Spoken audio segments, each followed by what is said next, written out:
As of today, I will be living here at Mother Base. Now my real trial begins. Zadornov was paying my room, board, and tuition, but he has since been captured. I told the man that with no more money from the KGB, I could no longer afford school. He bought my story, and when I said I would be willing to work, he took pity on me and let me stay. For some reason, Miller really pled my case. That was helpful, but the man is still a fool. His men are no better. They think their training makes them strong, but that kind of strength is nothing in the face of true power. And better yet, they wait on me hand and foot, believing I am just a schoolgirl. Looks like I won't be working too hard after all. Just today, while scouting out the living quarters, I saw a group of them in the corner of the deck making a fuss. Going over for a look, I saw they were feeding a kitten. A bunch of grown hard men, and they're the ones acting like schoolgirls. Look, isn't he cute? What is wrong with them? Disgusted, I just nodded and smiled. I must stay in character after all. I indulged their chit-chat for a few moments. Then one of them asked me to give the thing a name. They had just taken it from its mother. I named it Nuke.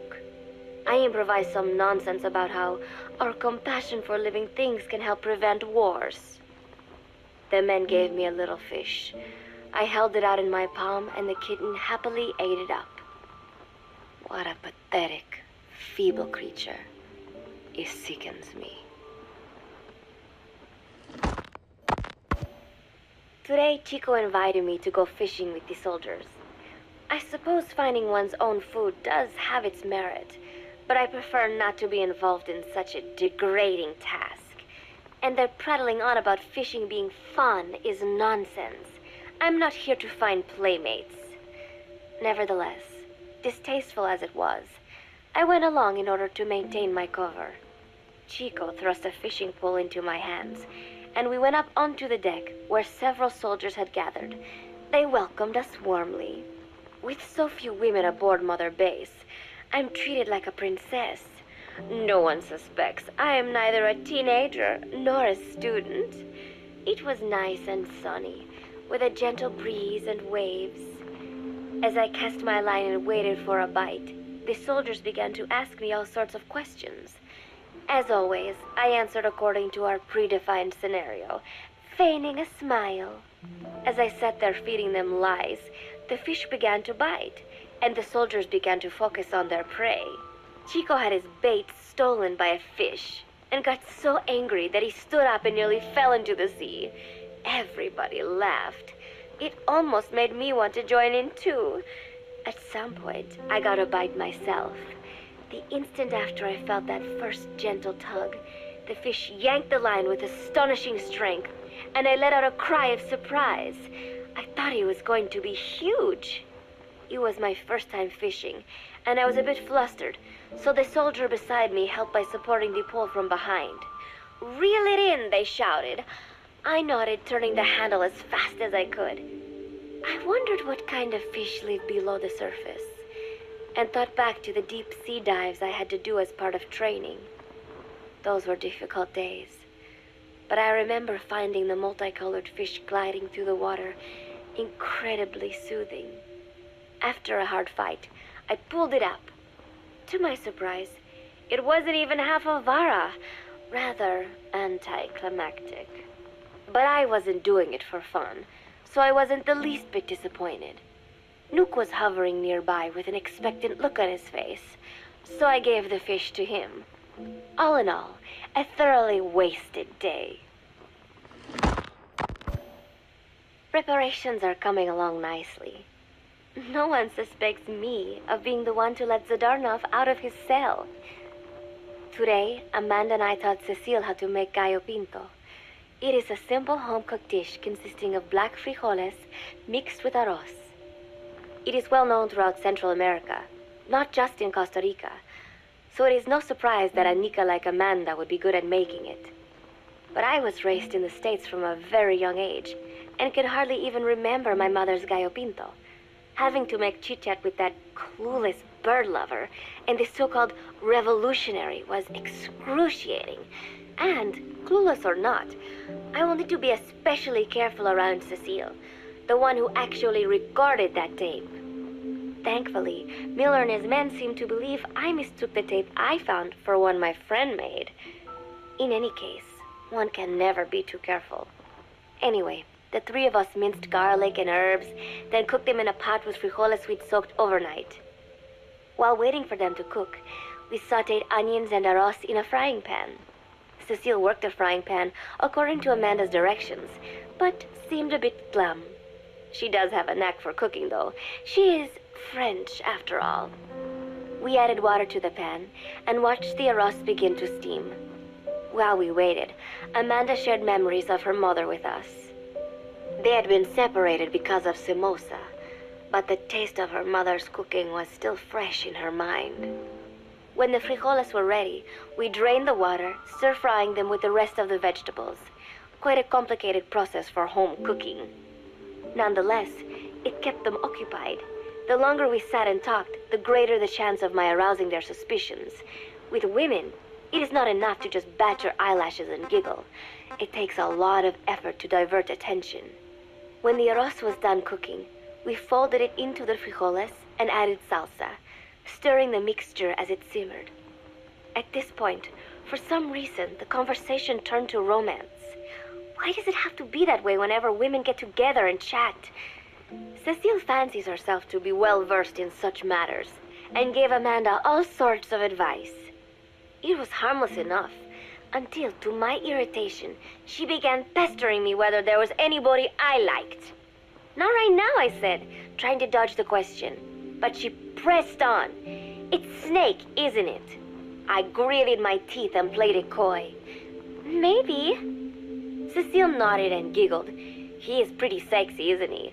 What a ditz! It's all I can manage to just survive. The thought of romance has never once crossed my mind. I have no interest in that kind of man. Soon enough, a rich aroma began to fill the room. The gallo pinto was ready. New came over and rubbed up against our legs, looking for a handout. Unfortunately, it was not the kind of food a cat would like.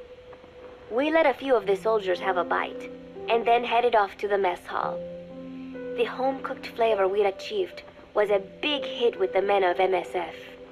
Not that we are trying to impress them or anything. Even I could manage a dish like that. Snake enjoyed it too. Let me make this absolutely clear. I have no interest in that man.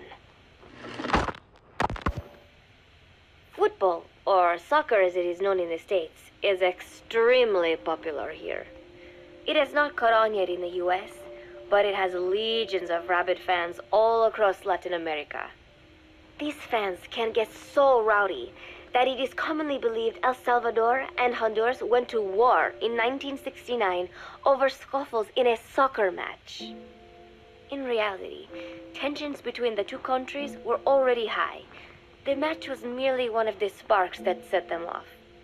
But these people are so passionate about this sport that the story seems plausible. Predictably, many of the soldiers here are fans. They have apparently divided themselves into Costa Rican and Nicaraguan teams and started playing each other. To play, you need a ball and 2 goals. The R&D team built and set up simple goals on the deck. I had absolutely no interest, but Chico insisted that I come and watch. It was not a proper match by any means. The pitch was not even regulation size, but the players and spectators alike got pretty excited.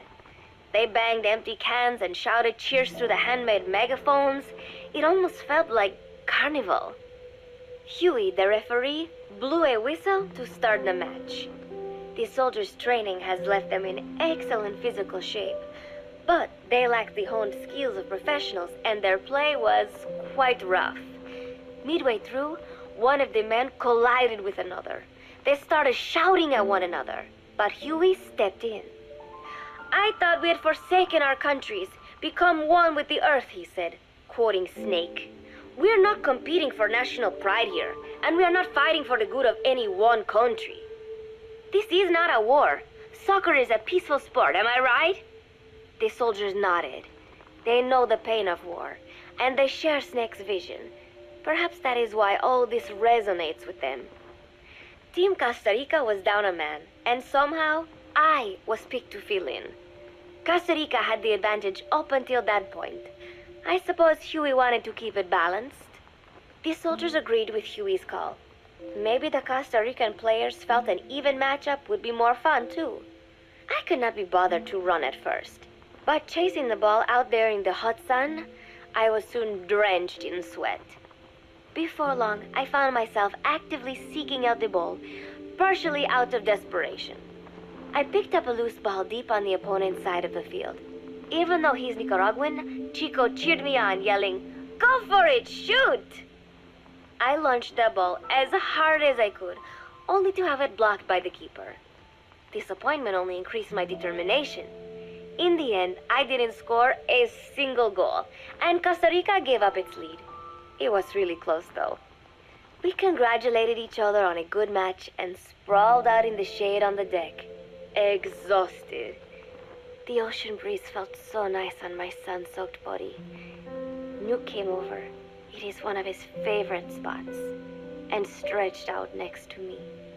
And together, we watched fluffy white clouds drift lazily across the clear blue sky.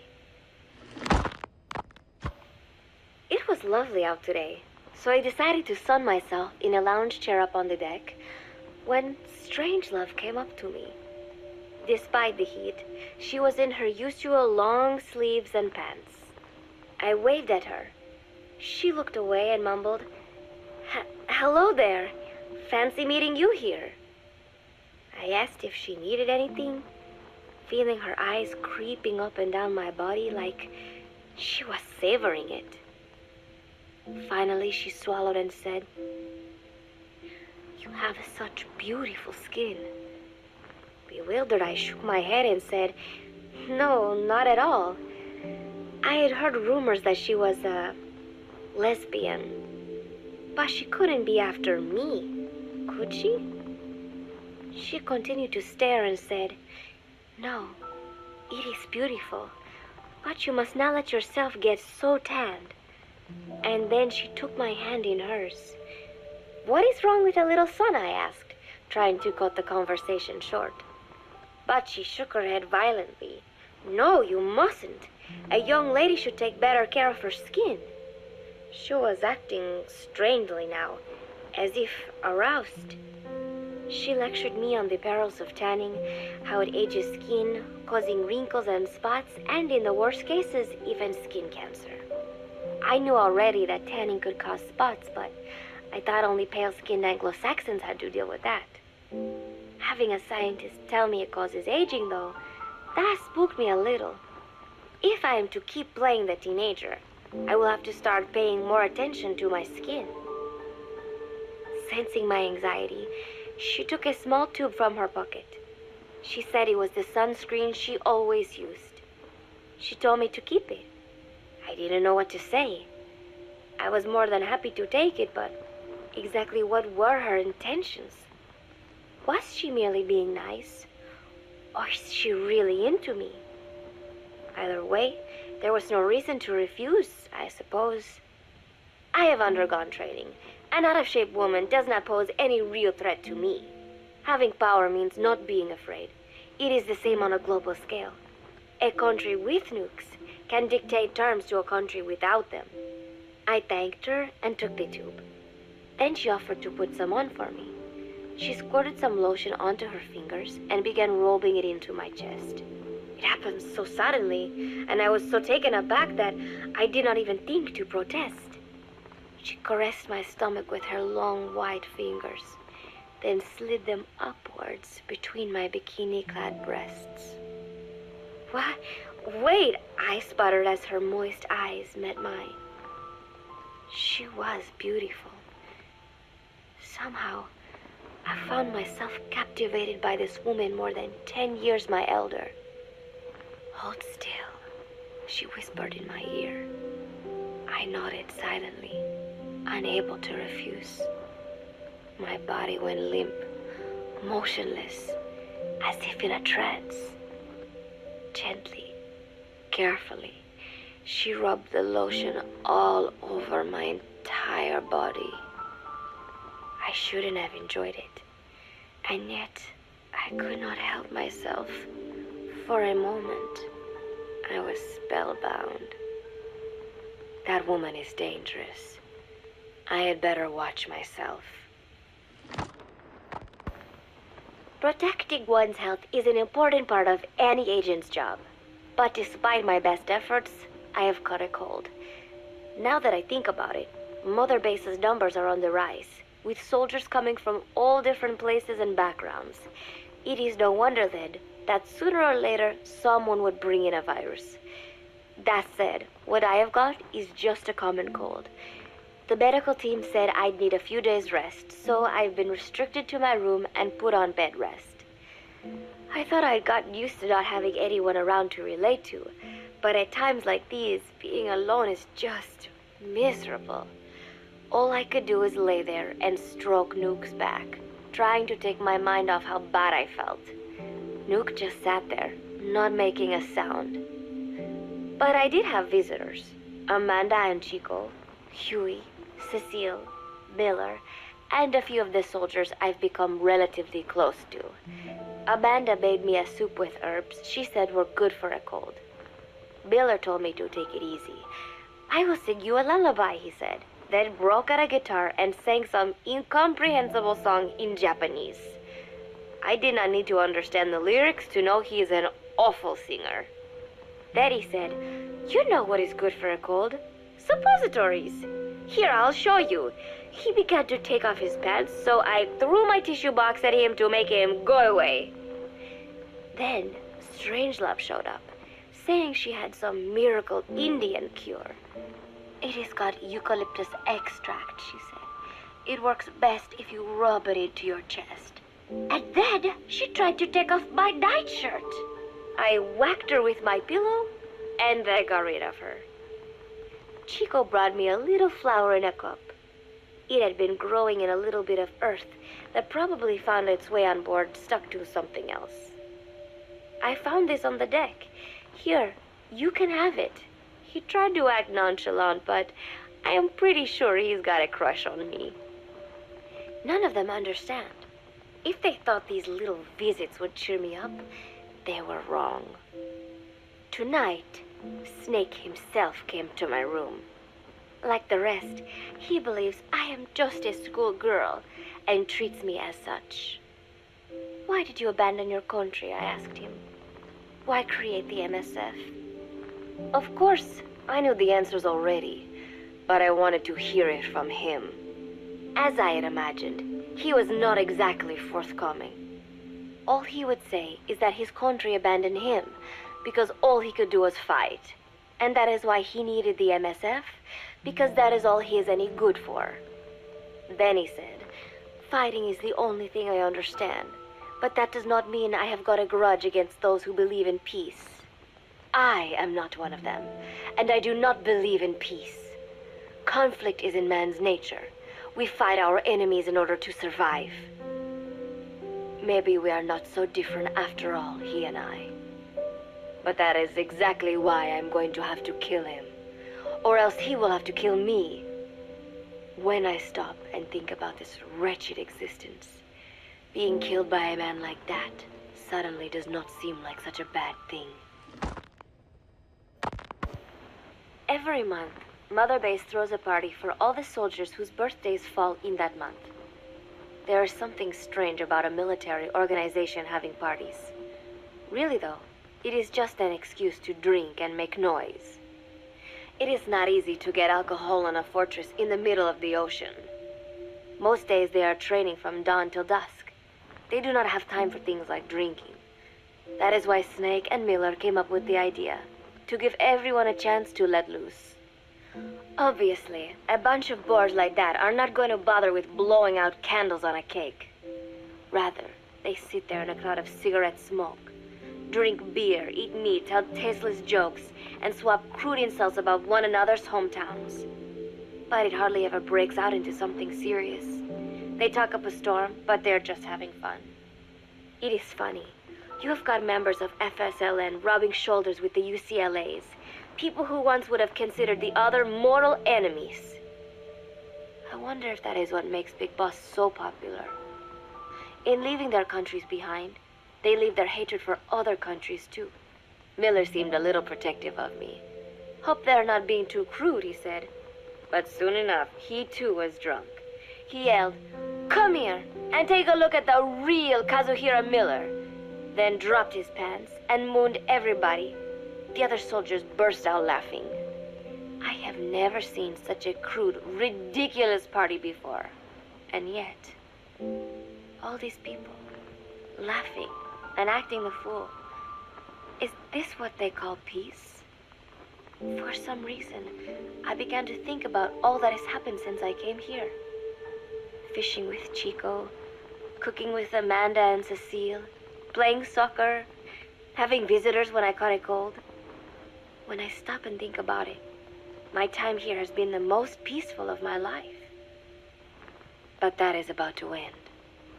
I cannot imagine he will be willing to negotiate. It seems I am to fight the legendary Big Boss. I do not know if I'll be able to beat him. But if I have to choose between death and defying Cypher, I will gladly choose death. The thought of dying does not scare me. But if I disobey my orders, the fear and despair awaiting me will be far worse than anything I can imagine. It was Cypher who took me in as an orphan, gave me food and a place to live.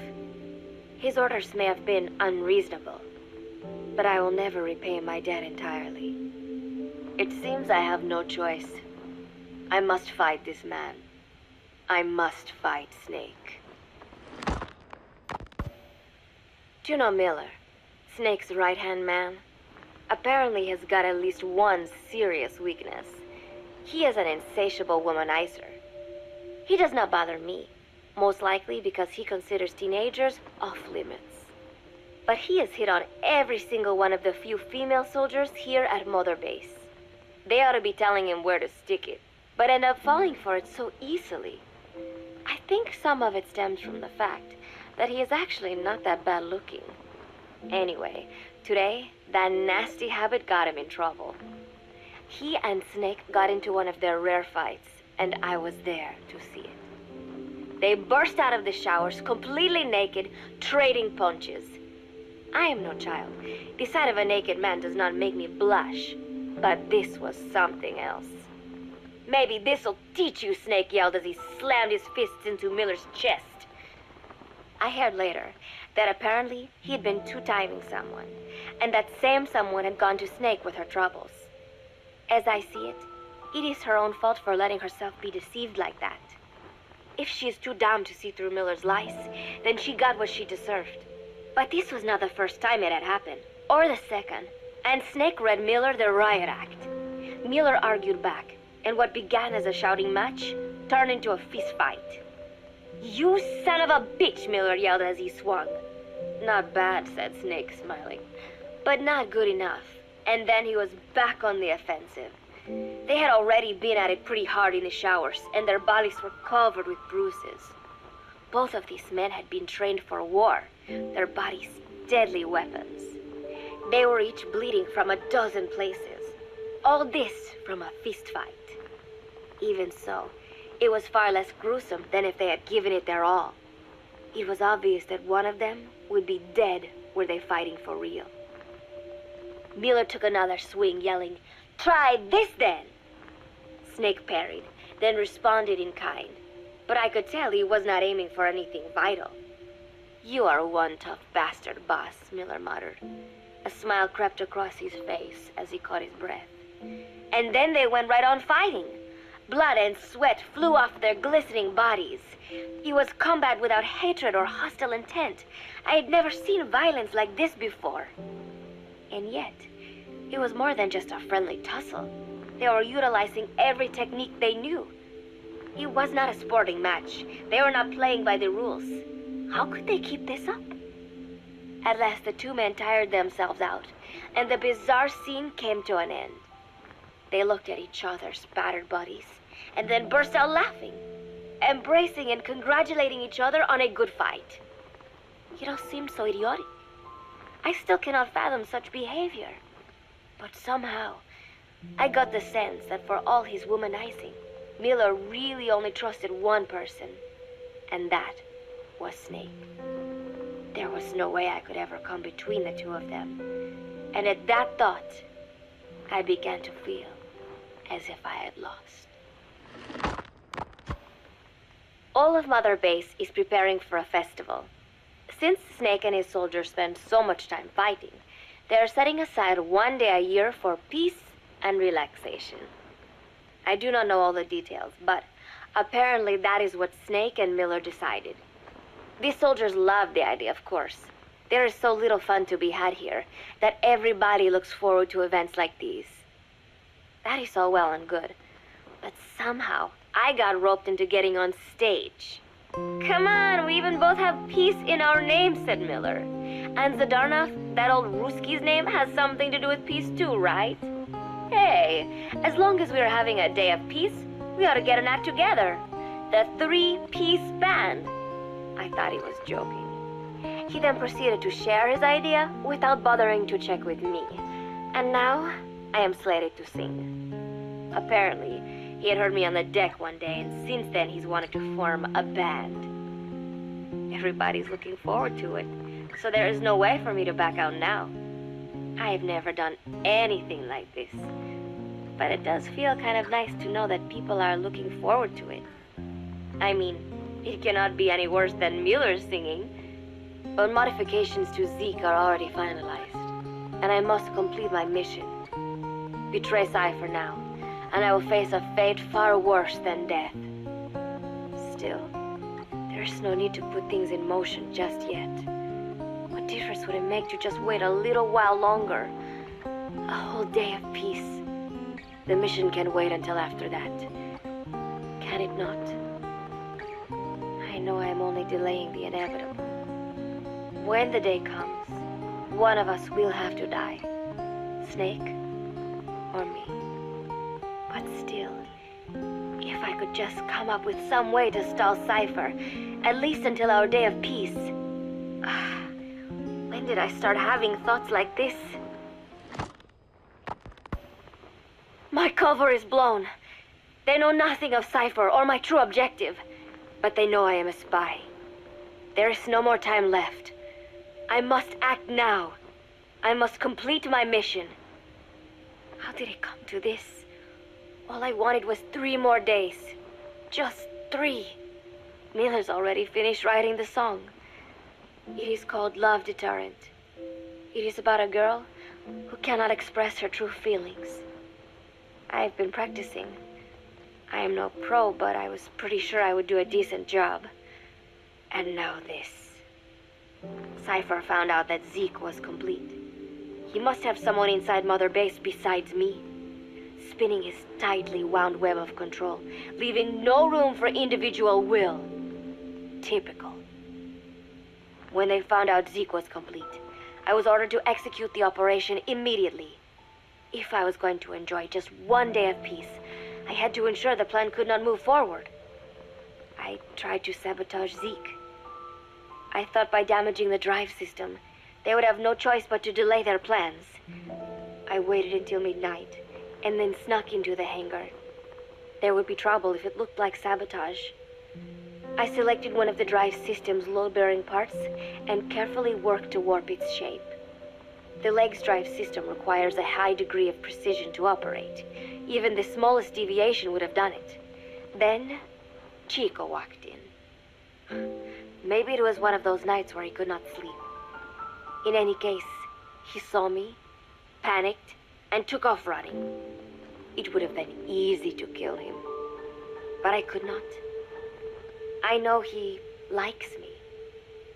It is not as if I would ever have an interest in a child like him, but I could not pull the trigger. Not at him, not in the back. Will he tell them? Or is there a chance he will keep it a secret? Protect me? No. He knows now.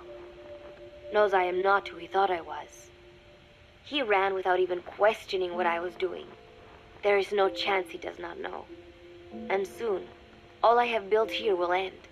And if Cypher has another agent among them, if he finds out I tried to sabotage Zeke, this place will no longer be my heaven. Then it is settled. I make my move now. Chico walked in before my sabotage was complete, so Zeke should still be operational. It might not run at full speed or power, but I do not have time to fix that. Without Zeke, I do not have a chance in hell of winning. I must act fast before Chico sounds the alarm. I knew it would come to this. I just did not think it would be so soon. It is time, Zeke. Metal Gear Zeke. Activate.